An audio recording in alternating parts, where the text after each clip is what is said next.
And we're live. Okay, excellent.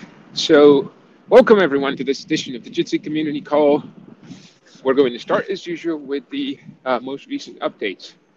First and foremost, if you are running a Jitsi Meet deploy, by all means go and update it as soon as possible to the latest stable if it's not already there. In fact, uh, build numbers that uh, would fix the problem. We're talking about the Chrome 72 problem. Chrome 72 requires us to pass an SDP semantics param, and that has been in builds for a while. Jitsi has been using it for running for a while as well. But this is the first stable build that actually has this by default. We apologize that we're publishing so late, and also for all the noise. But What the heck is going on there?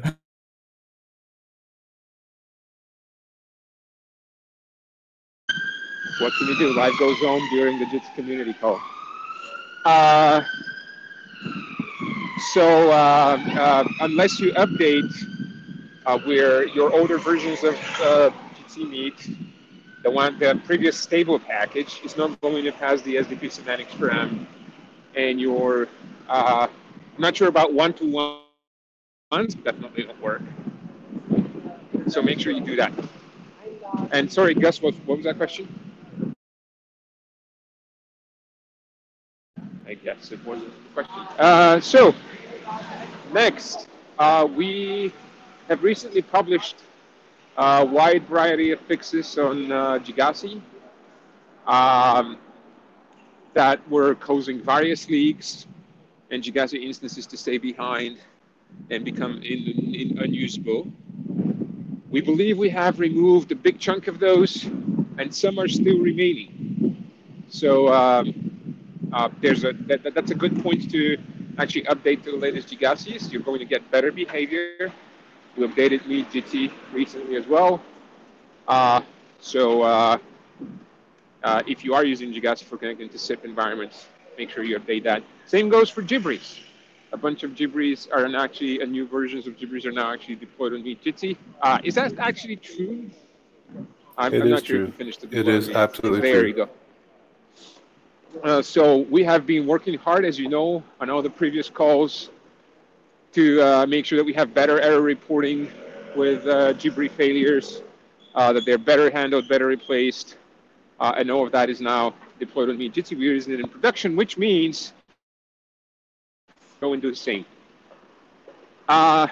Next, on my private Jitsi build, I currently have mobile. I'm sorry, on the private mobile Jitsi build, I currently have chat. I can see all the messages that are being changed. That doesn't mean I've actually seen them. 4 days until. Someone said 4 days until. So there you go. There's your proof. I can read chat messages on mobile. And that version is already available on GitHub. Obviously, we'll soon make it the default in the app stores as well. Um, what else did I want to mention this time around? Anyone else in the team would like to jump in and add stuff?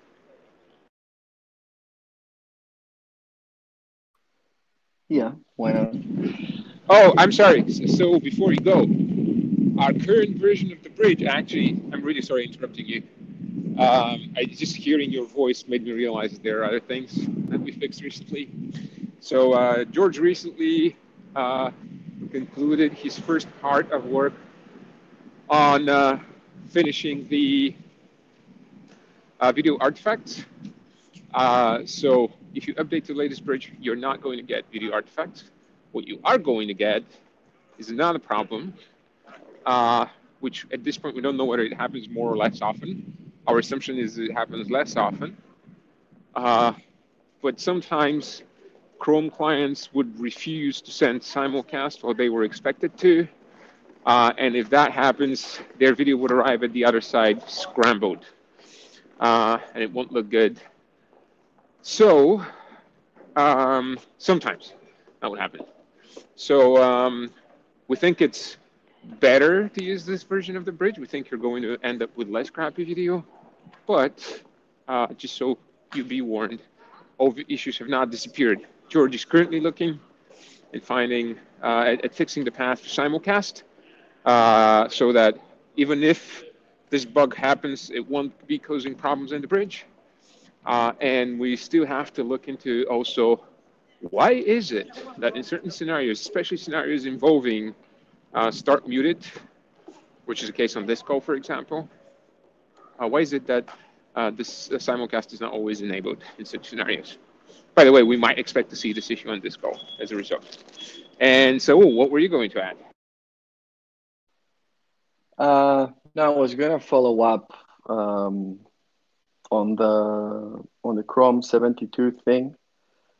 I think you can pretty much maybe tell the community what our plan is with regards to the plan. All plans are intended.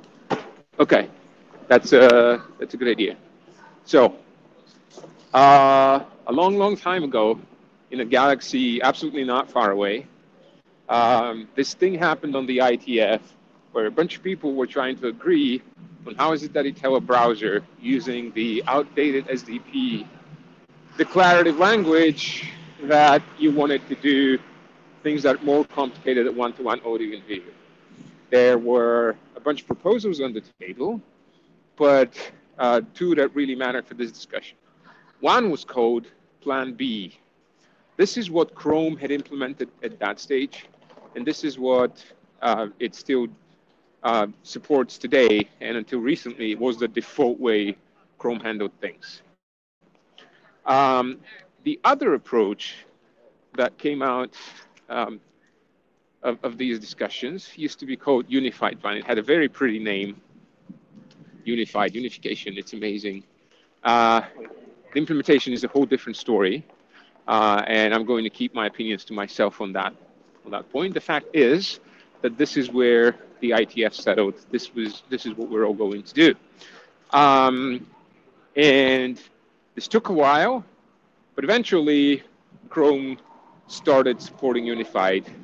And what's happening now with Chrome 72 is that Unified Plan became also the default unless you explicitly request Plan B. Our plan there is the following. Plan B is still supported in Chrome, and for the time being, we're going to stick to it. It doesn't really imply anything different, absolutely nothing of user that a user would notice. It's just about how you structure your SDP when you pass it to the browser. They, I think, have committed to at least supporting Plan B through all of 2019, but we're not going to wait that long. In the following months, 1 or 2 months, potentially even in the following weeks, we're going to start looking into transitioning Jitsi Meet to doing Plan Unified natively. Um, there's no rush again, because Plan B still works, especially after you do the current update. But we're thinking about it, and we're going to start working on it very, very soon. How's that for an update? So, would you like to add anything? No, that covers everything. Thank you, Emil. You're welcome. Let's see. What did just arrive in the chat? Chrome 72. That's it. Chrome 72. Exactly, Nico.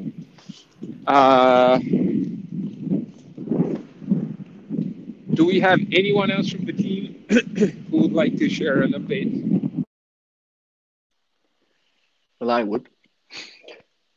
Uh, One of the things we have been busy with for a few weeks now in on mobile is a new SDK, or rather a new SDK API. So some of you may have used it in your own applications, and you may have found its rough edges.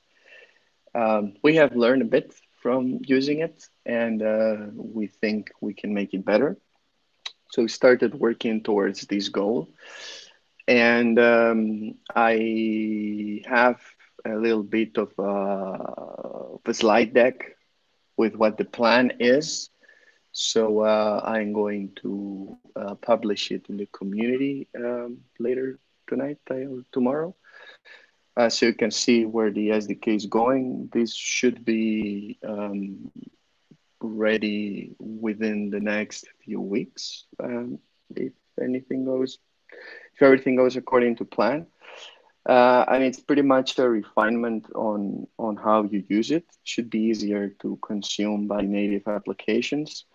It will be released with version number 2.0.0 because we will completely break backwards compatibility, and we will commit to Semver so that we stick to it. And if we make a backwards compatible change, we will make it a 2.1.0, the next one. Then if we break it, it will be a 3.0, and so on and so forth. So versions are more predictable, and all of them will be available in Maven.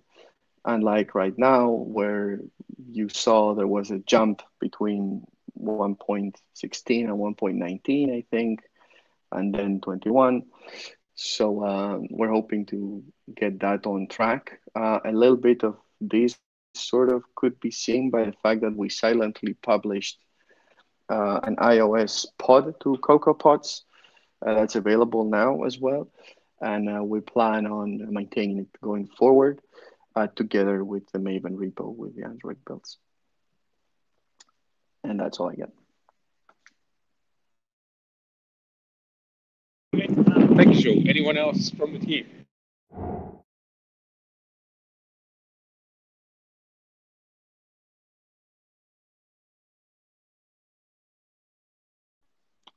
There's a question in the chat. Yeah, I just read it. So, in fact, Firefox has been supporting Unified since forever, and we have been supporting Unified in Firefox through an interoperability layer where we're still natively doing Plan B, but before we feed it to Firefox, it goes through this SDP interop layer, and it gets converted to Unified. Now, obviously, in theory, we could do the same here for Chrome, but we don't want that. We don't want an extra layer that just makes things more complicated. So we've decided to not bother with that path and rewrite everything. So basically, the new Unified approach would natively cover both browsers. Hope this answers your question.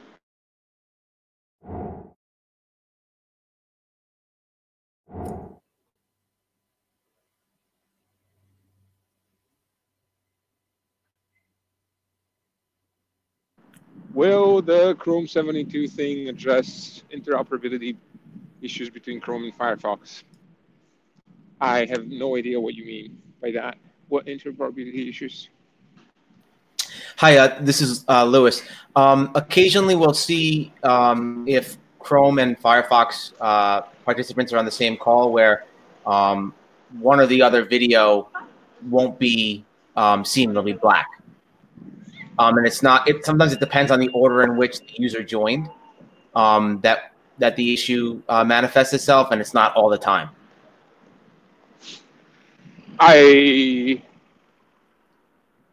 So that actually, is that with a recent release? Because that sounds like a very old thing there was with Firefox. Trying to see what version I'm running now. It's within the last 2 months. It's about a 2-month-old release. Okay, so not that old. Well, it doesn't sound like it doesn't sound like this would be directly impacted. It could be impacted actually by the changes that George just given the fact of the things I was talking about, scrambled video. That is more likely to impact it. So I'd give it a try there too. And it would be in. Sorry, go ahead. What's the latest version of the video bridge that we should update to for the to get all the fixes? The one that was released 3 days ago. Just go to download jitsi.org/stable. It was released 3 days ago, but it was promoted to stable today. And I think it's 38. The entire package is 38 something, 3885. I don't remember. But just go to download jitsi.org/stable, and you'll find it there at the very top. Thank you. Yeah, and obviously using Unified Plan natively, we expect would give us better support for Firefox altogether because we're doing this natively. Now one can always hope, obviously, before we actually hit implementation problems, at which point we'll see. But yeah, we can hope. Okay, well, at that point, we're open to questions from the floor. Who else would like to chime in and ask comments and questions? Hi there. Go for it. Okay. My questions are, is there any roadmap for 2019? I only found really, really old ones, so I can send the links in the chat. Yeah, they are really, really old.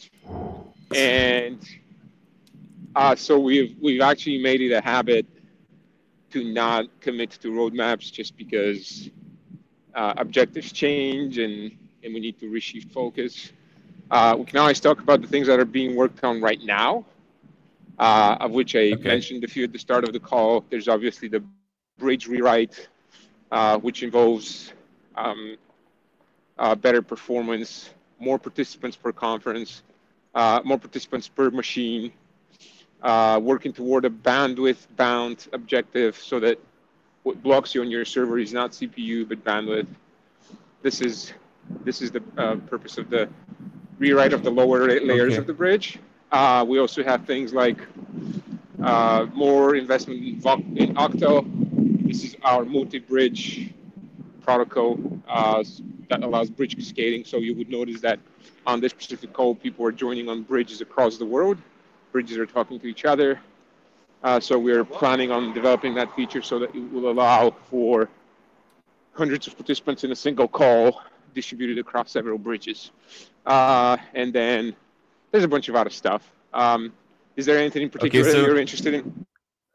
Also, you have a roadmap, but you don't want to announce it. So. No, we had a bunch of things that we're currently working on, and anything we announce beyond that would probably be obsolete next week. Okay.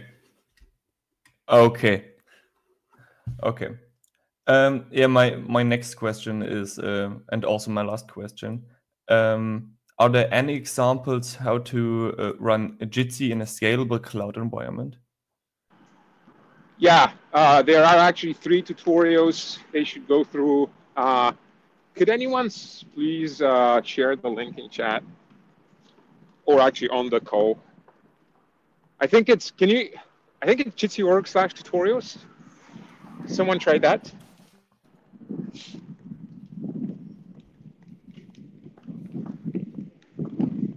Yep, that works.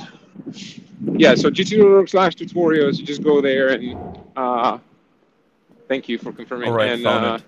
Thanks. And that would give you a very good clue of ways to tackle this problem. All right, thank you. That's it. You're most welcome. Sounded like there was at least one other person that wanted to ask something. Yeah, that was me. This is Nico from one of the Denver offices. I actually kind of had a question around WebRTC in an Electron environment, trying to screen share Microsoft 365 products.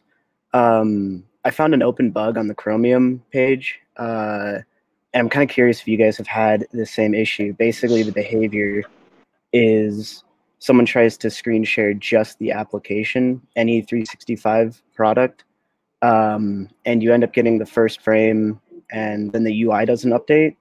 You'll see mouse movement. You'll see like everything's behaving. If you look in the internals, all the packets, everything's coming through. It just doesn't refresh the UI until you full screen the window or minimize it, basically makes a call. And from the discussion on the Chromium bug, it sounds like it's a Windows API issue.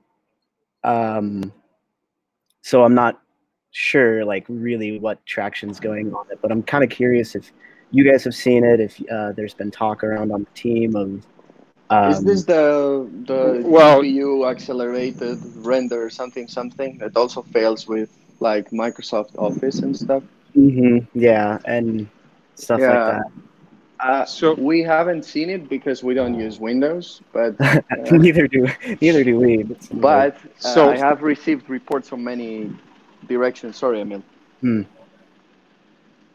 let me ask a quick question. Is Office 360 considered Metro apps?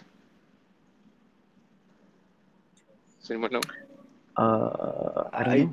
I don't know. It seems to be related to some GPU acceleration problem. Are we certain of that? Because there's another very well-known bug on Windows. I think we are, because it's an Electron thing. So in Chrome, the workaround is to run Electron without hardware-accelerated CPU assistance. I think that solves it by passing some command line flag. So it's like a ping pong thing where Electron seems to tell Microsoft do something, and then there's an open issue in the Electron repo for a while. And as far as I know, I don't follow daily, but every once in a while I just comes back to my radar, and there doesn't seem to be anything you as an application can do to solve it for everyone and in all cases. So I just want to raise this other bug as well, in case that's related. But the WebRTC API for a while hasn't been able to screen share Metro UI apps at all. At some point, they used to show up as black boxes in the screen sharing thing. And then at some point, they simply removed those apps. So if you want to share one of them, you just have to share your entire screen. And I'm wondering whether, because you have to implement your own desktop picker when you're doing Electron, I'm wondering whether we're just not filtering them the same way that Chrome is, and whether potentially you are seeing that issue, or the one that Sue described. And if it's that issue, then we have to work on making sure that these are filtered out so that users don't mistakenly try to go on them, and that at least you share your entire screen. Which leads me to my next question. Do you know whether that bug also appears when you share your entire screen? Yeah, that bug doesn't appear when you share your entire screen. So that's a common workaround for it. It's just the application. So it sounds like there might be work for us as well to see if we could recognize these apps somehow and at least remove them from the desktop picker so that users are not tricked into this bad experience and just go to screen sharing directly. Go and take an action item on that. Oh, cool. I was trying to write some of that down. That first bug that you said, it was a hardware acceleration issue? I think actually both bugs are the same. Okay. Just that this hardware acceleration thing seems to manifest on Metro apps and the like. So I think we're actually talking about the same thing. It's just that for some reason now more people are trying to use this and run into it, I guess. So I agree with Emil. But in that case, just so you know, that doesn't work in Chrome even. While you were suggesting that the issue doesn't appear on Chrome because of. No, I said that it doesn't appear on Chrome if you toggle a switch. If you disable GPU acceleration altogether, then it seems to work. Didn't you say that for Electron? Yeah, apparently it seems to be the case too, because you can pass flags to, like the same flags you would pass to Chrome, you can pass them to Electron. It's a workaround I've seen around, though I haven't tested myself, so I don't know. Okay. So let's. But I think what you suggested makes sense. Yeah, we're going to take too. an action item on that. Yeah. Cool. Thanks. Thank you. Any other questions, comments, suggestions? Hi, I got one. This is Gus. Hi, Gus. Hey, how have you been? Pretty good. How are you? I'm fine. Will you be at FOSDEM? It's up in the air. Not sure yet. Maybe I'll come for the beer. Awesome. Meet you there. Hey, I've got 2 questions. We're doing Beer Mania on Saturday night, just so you know. You have to reserve the night. Ooh, thanks. I will. All right. I've got 2 questions, one of which won't surprise a couple of people in here. I've been working with Brian, and so who is aware of it at least since this afternoon, on an issue that I have because I'm trying to run Jitsi code in an environment that has a bouncy castle version that is newer than what you guys are using. And that introduces a compatibility issue.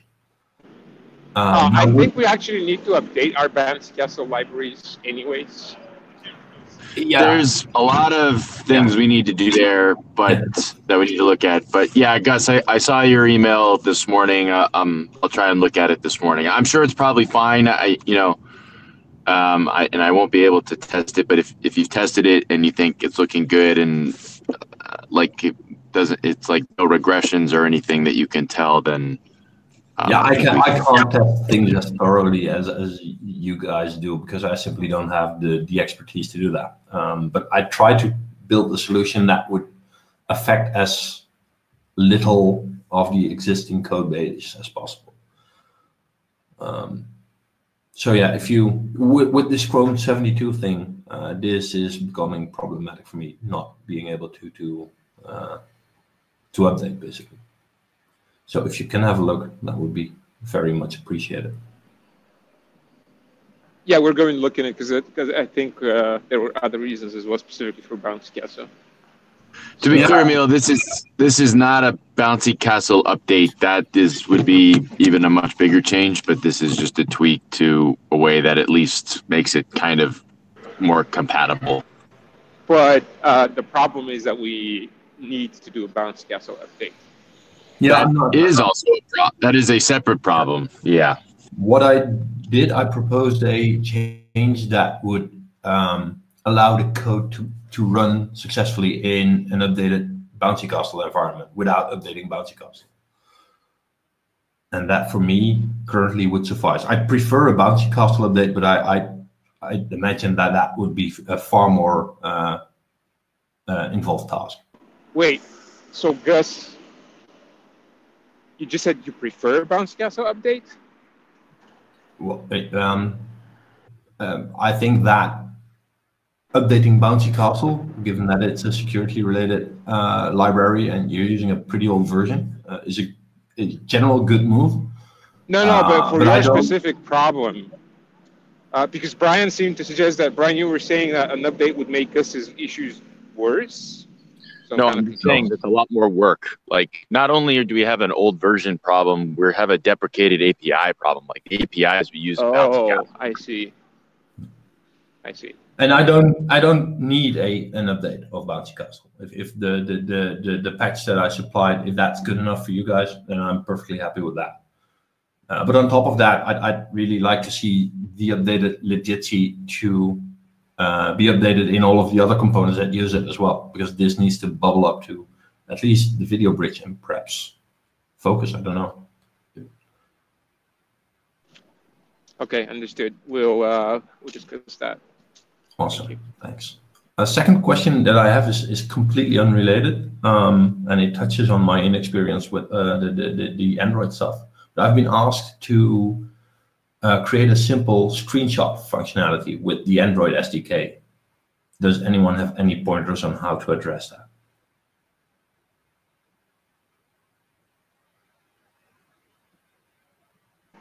Zoli, so... Sorry, can you repeat that again? I want to create screenshots through the Android SDK. That's a common ask. I have no idea. Oh. And the fact that this thing is painted on surface view textures, I think it doesn't make it any easier. There was a guy, you can look on the React Native WebRTC repo. There's a guy that mentioned that he got it working for, let me see if I can find it. I forgot for what platform. Let's see. I think they call it take a still photo. Yeah, there you go. So it's issue 176. But he patched WebRTC to do it. I need to patch WebRTC. Are we talking about the ONI library? I don't know. If you look on the on the React Native WebRTC repo, issue 176 is where the commentary is, and the last, pretty much the last comment or previous before last is contains a branch with the guy that apparently did it, and when he mentioned that, they said, well, I'm not going to maintain your patches. So as long as this is not upstream or cannot be done on the side, not going to happen. I don't know if there is a different or better way to do this. Maybe with the same API that WebRTC uses for screen capture in the demo app or something along those lines. But other than that, I have no idea. Okay, well, I'll dig into that issue that you just referenced. I found it. I'll take it from there. Thanks. That's it for me. Thank you, guys. Thanks. So, any other questions, comments, suggestions? Hi, this is Paul. I have a kind of follow-up question to something, a new question I posted in the community forums about. So we've made some progress with our kind of leveraging the recorder RTP impl. That's good to hear. But, yeah, it's exciting. It's a good post. However, we are experiencing some significant choppiness, even with an audio-only use case, using Opus. And we're trying to better understand like what the cause of that might be. So I don't know if it's because when doing something very similar in Jitsi using just the recorder impl, not the recorder RTP impl with like the mixer, we didn't experience any similar choppiness. And I believe that's still using Opus. I assume the jitter buffer configuration is about the same. So we've been tweaking the various the jitter buffer and the RTP packet queue, and that has helped. But I think fundamentally what we're trying to understand is where is this mostly like, could this be a blocking issue? Is there something that is synchronized or blocking sort of downstream on the recorder side that is then sort of backing up the RTP packets and such further upstream? And if so, what would the best option be? Or is this more of like a fundamental incompatibility with changes that have happened over the last year and a half since the recorder RTP impl hasn't been updated? Something with like. So wait, that's on the bridge, or because you were using the thing on the bridge, right? Or was it with Jitsi? Yeah, no. So this is on the bridge. So we had previously been using Jitsi with as a separate module, and using the non-RTP, just the recorder impl. Right, but so you said the choppiness happens when you use Jitsi now? No, the choppiness is in JVB with the recorder RTP impl. Yeah, which is sort of surprising given that, if anything, it's sort of closer to the metal, so to speak. And fundamentally, Let me just ask you something. So the recorder, what are you recording with it? Are you just recording RTP packets or taking the content out? And what is you storing exactly? So it's just so we're not doing any video. It's just audio, and we're extracting. So there's a few things that we needed that were a little bit different use case wise. So we're doing things more downstream. So we're actually taking this audio data, we're pushing it out into sort of like a Kinesis queue, and doing additional post-processing on it. But we're also extracting the RTCP sender reports and some other RTCP packets for getting improved timing data that we can use sort of in some of our post-processing. So part of my question is, we tried pushing things into separate threads in the recorder just to see if maybe it's this contention in the recorder that's sort of blocking, kind of things are just kind of getting blocked up, and that's because we did notice drop packets in the logs in the jitter buffer. We were wondering if maybe we initially had disabled read and FEC in the recorder RTP impl because we're getting some exceptions. We were able to bring that back. So I was wondering maybe something related to that, since the code has changed probably pretty significantly over the last year or so. Or is this more of like a JMF, sort of like the older JMF approach, because the recorder RTP impl has, more of this older style of creating processors and configuring, realizing them, that type of thing. And it uses the silence effect and the audio, the active speaker detection. I was wondering if maybe something with transcoding on that side was being a problem, but it doesn't really make sense. I assume the same thing is happening, and that's what I'm trying to really understand is what is different about this approach versus what's happening in Jitsi, because it's still transcoding. The transcodes using the audio silence media device and the audio mixer, and we were using the receive buffer listeners to get access to the individual audio streams. Is there a way? Yeah. Well, any theories on what might be causing this bottling up, this contention? A, and B, if it is some sort of problem with this JMF style, is there a way we could adapt the recorder RTP impl to use like an audio silence media device, so in a way that we can get access to the lower level RTCP packets and things like that, but also still get the individual audio streams?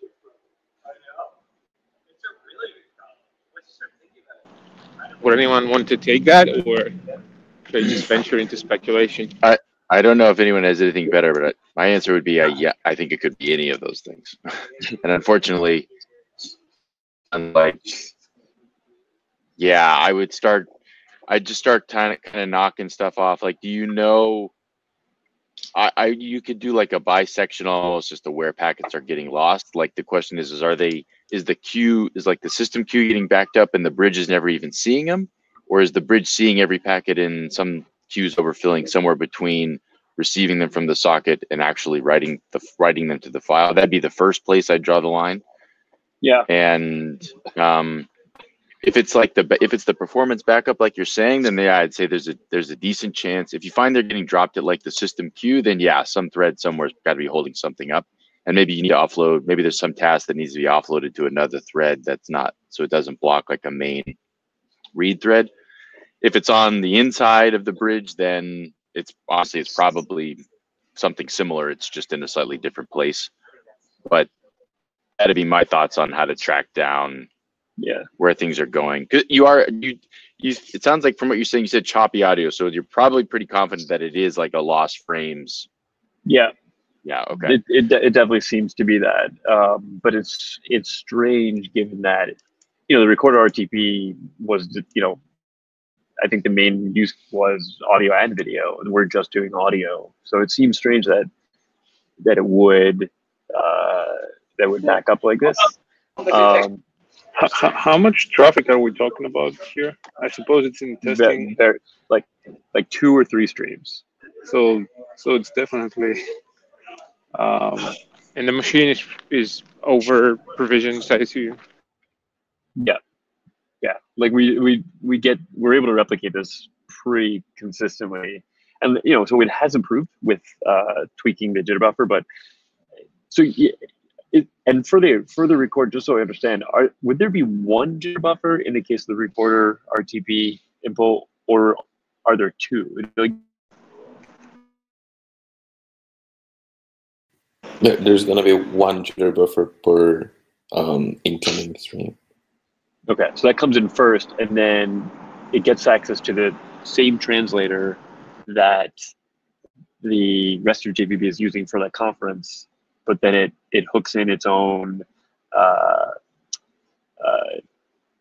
transform engine to intercept the RTCP and RTP packets, I guess, right? And then from there, I guess it does the regular JMF flow, right? So what is everybody's thoughts on like is there a, if this is potentially like sort of a problem, some incompatibility with some of the older JMS stuff, is there a way that we could still use the translator, but plug in a audio silence media device, like do something similar to what Jagassi's doing, so we can get the best, so we can still use the translator, get access to these, you know, RTCP packets and such, but do sort of like the audio mixer approach to get access to facilitate the transcoding and get access to individual streams. I'm going to make a suggestion here first, and then I'm going to let the others in the team correct me if they believe so. But if they believe that's necessary. But so the very reason we're going out of this version of the bridge is the complexity that you get with FMJ, and there's one jitter buffer, but there's a multitude of buffers or queues all over the place. Any of them could be filling up, including the UDP one on the Linux kernel side, which is something that we've seen a lot. And the reason it fills up is because we clog it downstream with the bridge. And that's the reason why we're writing a new version of the lower layers of the bridge. My suggestion would be, because you also tried the Jagassi approach, that didn't work. So my suggestion would be, why don't you write your own endpoint on, instead of Jagassi, something very simple that does what you need. And because you just need a recorder implementation that's going to be doing things on packet level basis, you could probably reuse a lot of the code that you get in the bridge right now. You connect it as a separate endpoint. You make it much simpler so that it's easier for you to debug, and you go down that path. Have you thought about that? Yeah, we've thought about that. You know, I think part of the rationale for squishing this into JVB is that it's one less module to worry about, and it seems like so much of what we need is already happening in JVB. I mean, I feel like almost like the worst case scenario would be to just to avoid the transcoding altogether and just push the Opus streams directly. You know, but yeah, and that's why I wonder. And I think, we've thought about this idea, and I think maybe long term, I think it maybe does make more sense. So we can just kind of decouple things. But I wonder if, since we already have the translator there, it might be simpler to just leverage that. Like, because for our use case predominantly, that's one of the main reasons we're trying to get the audio. We're kind of trying to kill two birds with one stone. So that's and you do know that that's going away in a month or so, right? I think that was mentioned. Okay. Yeah, we know that, and I think at that point, I think that would probably helps us, because then we'll have a simpler infrastructure to you know, we're actually mostly Kotlin based anyway, so I think I think getting things to be simpler would just be great. And we've been watching Brian's work. It all seems really great, but we're also trying to get something.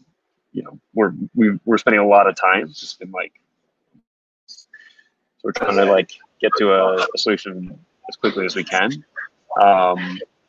So yeah, that's why, you know, hearing your advice as to, is it better to just keep tweaking the jitter buffers and pushing things into a separate thread, or is there also a way to sort of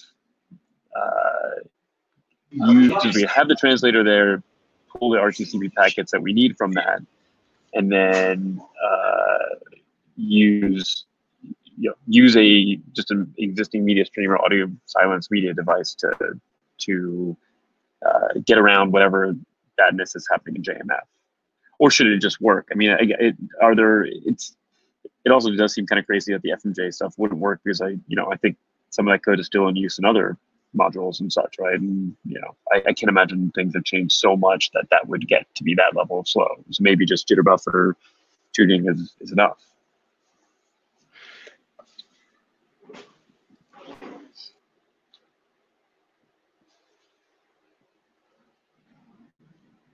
I never really interacted with this recording code directly. It was kind of before my time, but my thought in general would just be I think your instincts are right. It's probably not that FMJ is all of a sudden magically unable to handle this. So to me, my gut tells me that it's like some interaction of some threads is not playing nicely. So there's something that's slowing something down, and it might be due to something that you guys have done that you just didn't know was going to cause the issue, like it was going to block something else up.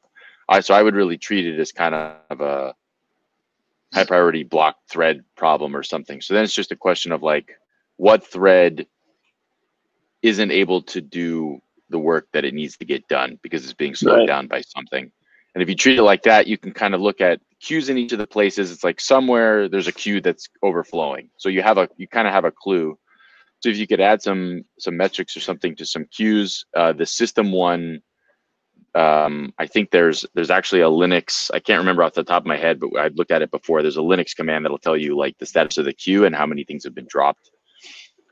So that might give you some clues, and then you can kind of work from there. But to me, it seems like it's just like it's like a resource problem and something's blowing up. Yeah. And if you can get to that, then you can find out, oh, okay, what's everything this thread is doing, and it'll probably be pretty obvious, like, oh yeah, shit, we're doing this thing, which is, we're doing a bunch of file IO on the thread that needs to read from this queue as quickly as possible, and maybe that'll be your problem.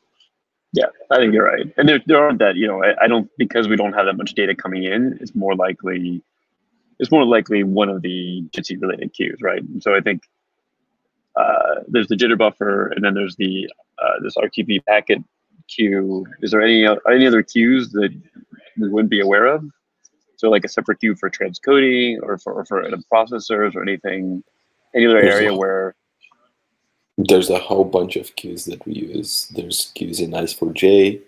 There's queues before we pass stuff to FMJ. There's internal queues in FMJ, and I think the recorder adds a queue on its own.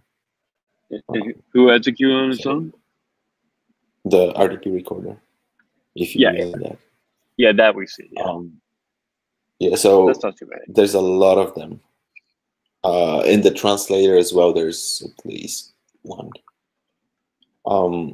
What Brian mentioned about the Linux kernel, this one is easy to check with netstat.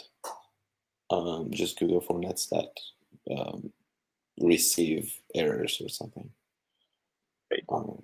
And you mentioned that you were doubtful that this was where packets were being dropped because there's not a lot of data. But keep in mind that if they were dropped, that wouldn't be because the kernel isn't somehow able to cope. It would still be because we're blocking things upstream somehow. Yeah. However, if those are bursty things, it would still be a solution for you to just increase that buffer. So that's probably a good place to start with, because the solution would be simple. Okay. Yeah, that sounds great. And yeah, I think just being aware of where they are, and maybe just I assume that probably most of them have logging statements at a debug level. So maybe if we just turn on those logs and just track every single one and see where maybe there must. My guess is that we're missing one of those queues, and that's the source of the blocking somewhere. Because it only takes one, right? Like it'll be one queue, and that'll create problems, because JVB itself is totally performant. But when we add a recorder, we hear it affecting the other streams as well. So something is blocking. It's affecting other streams too. At that point where things are still common, probably, right? Like if it was isolated, that means that some place where a thread is only doing that work. And I think most of the places in the bridge will use dedicated threads that need them. So if it's affecting all the streams, then there's a thread that's doing work for everyone that's getting held up. Okay, that's a good point. Yeah. So it's probably at the RTP level, right? Still RTP packet level, or ICE, or yeah, I was gonna say maybe it's at the ICE level. I don't remember the exact overlay of all the thread work there. What's doing what, but yeah, it might be even lower in the ICE4J or something. ICE4J threads maybe carrying up and it's doing work. It might be some of those threads, maybe Boris probably remembers, but it's coming up and is doing some of the work. And if it's getting held up in one of those paths, doing the file IO or something, then it could be affecting the others. Okay, cool. Yeah, we'll check all those, and we'll update the post with our findings in case anybody runs into a similar issue. But thanks to everybody for the help. This is really great. Thank you, Paul, for bringing this here. We're nearly on time. Anyone has anything? Yeah. Hi, this is Jeremy. Just wondering if there's any statistics on the scalability of Jitsi. So, for example, how many PSDN calls do you see, and how busy, does that make your Jitsi, and whether that auto scales or not? Well, whether it auto scales or not depends on you. You have to make it auto scale. Right. The number of streams, Damien, correct me if I'm wrong, but I think we recently tried it with something like 20, 30 participants on a test case on a single Jitsi, and that was fine. So beyond that, we haven't really tried. Also, we did resolve a bunch of issues where the scalability was actually, it wasn't so much the scalability, but the leakage was just big, so that if you go through multiple calls, then basically when a third participant on the Jitsi would start to crumble. So with whatever experimentation you're doing, just make sure that you are using the latest version. And there's probably more fixes coming down the road as well. But yeah, to give you a short answer, right now, something like 20, 30 participants per Jitsi is where you should scale up to another Jitsi instance. Okay. And the other thing is, we've seen something about the redundancy of Jitsi Video Bridge, but it was implied that Jikofo wasn't something that could be easily made redundant. That if your Jikofo went down, then you would lose all of the calls that was handling, and there wasn't a way of having that talking to another Jikofo and keeping that updated about what conferences it has. Is that something that's in the pipeline, or did I miss something and that there is a way? Yeah. So Jikofo doesn't have a Jitsi native ability to switch over, but what we recommend and what we do is that we front a bunch of Jikofo pods, or shards as we call them, with an HA proxy cluster, so that your conferences are spread over multiple Jikofos, each of which has multiple Jitsi video bridges. Does that make sense? So that the HA proxies would take care of migrating all your existing conferences to a different Jikofo if one were to fall down. Okay, I thought I read something that each browser had to sort of rejoin the conference at the point that a Jikofo. Yeah, but it does that automatically. So that's handled in Jitsi Meet code, and it also Jikofo is a fairly stable part, so it happens rarely enough that we didn't look into making that part particularly unnoticeable. But if something, so basically that's the same place where you would handle problems with the web server that serves your page and things like that. So it's there's really I would say it's acceptable enough, and it's really not that bad. Okay, all right, understood. There's not really other way to do it. Fair enough. Okay, all right, thanks. Yeah, check on the jitsi.org/tutorials page, where we explain how to do a cluster of HA proxies in front of Jikofos. Yeah. I think that was in the last tutorial. Okay, I was just wondering if there was a way of mirroring prosody or something which would take care of all this for us. I mean, that if a Jikofo went down, then prosody would remember the state.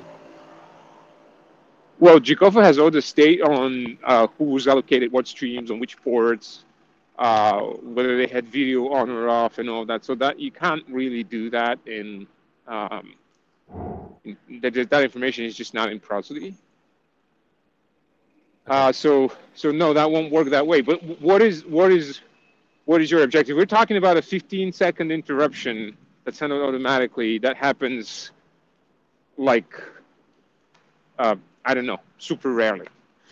And in a sharded environment where you only have a small portion of your participants on any single Jikofo, it's almost like you're probably going to have Amazon. Here's the thing: we're probably going to have more Amazon outages there than Jikofo outages. Okay. I don't know. All right. Thank you.